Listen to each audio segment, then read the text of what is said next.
Hello, my name is Giant Consumer, and today I'll be sharing with you my experiences with the Hidden Radio 2.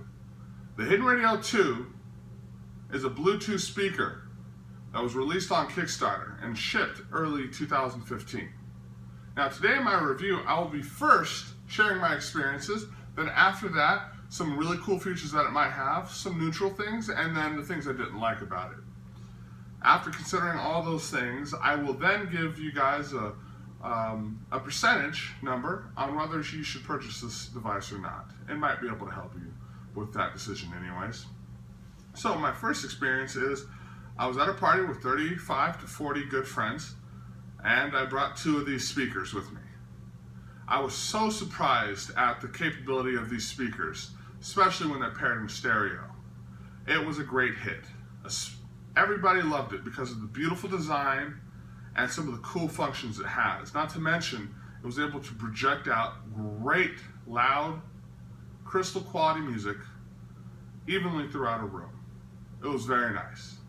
So, some of the capabilities, it has a 12-hour battery life active. Standby, the manufacturer says a week and a half, and in my testings, I was able to get 2 weeks and a few days. Great. I love it when a manufacturer underestimates some of the qualities. It's a good sign. Next is the touch screen. It might be difficult to find out where the control panel is on this thing, but it's right here in the lid. Pause and play, volume, all are here in the lid. Touch sensitive. It's very nice.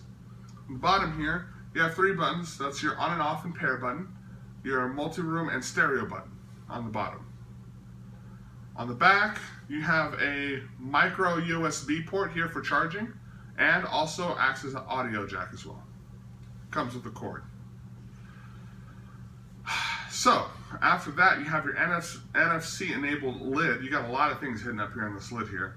If you have a phone that has that enabled on it, you just hold it near, and there you have it. You have it connected so you can play your music or take phone calls that way.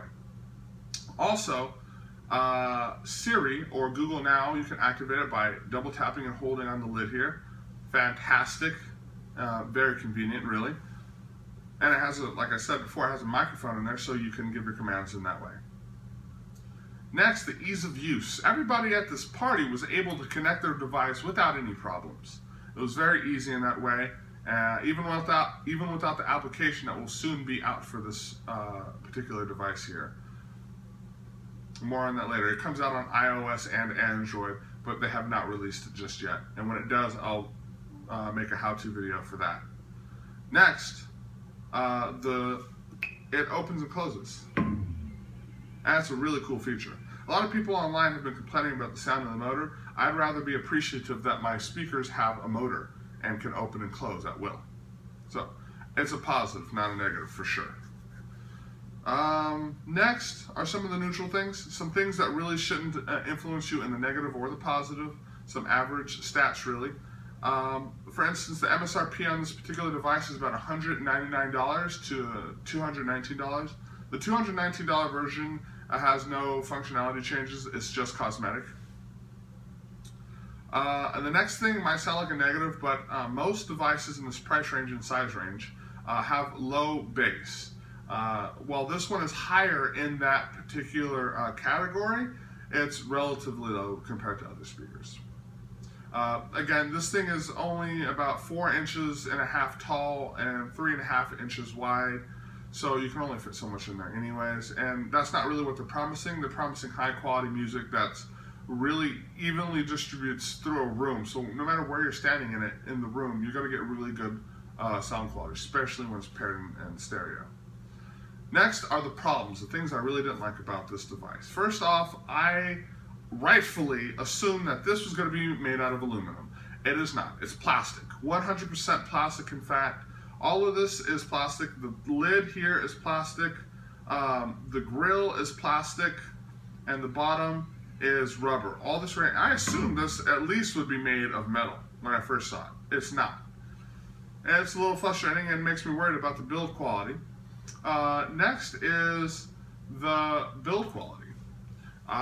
When it's fully extended like this, it rattles around a little bit. I don't know if you can hear that, probably not, but it rattles.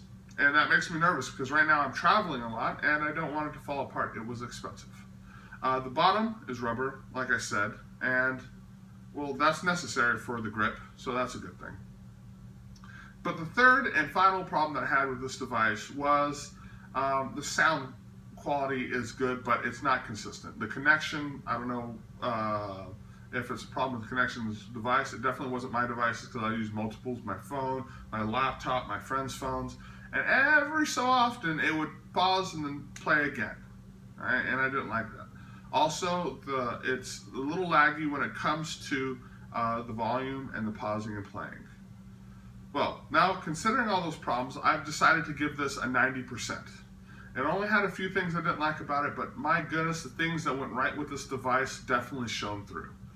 So I think it deserves a 90%, and I don't know whether or not they can fix those glitchy problems with a patch, but if they can or do, I will let you know in a different video.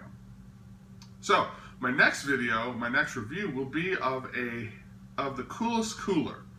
At one point, this was the most successful Kickstarter project of all time, raised over $10 million, and when I get that device or that cooler, I will do a review on it for you guys on a river in a raft lounge. So stay tuned for that. Hopefully it ships soon. If it's in the winter time, I will have to wait for the summertime to do the review. So, well, my name is Giant Consumer. Please hit that like button. I truly appreciate it, and thank you very much for watching. Goodbye.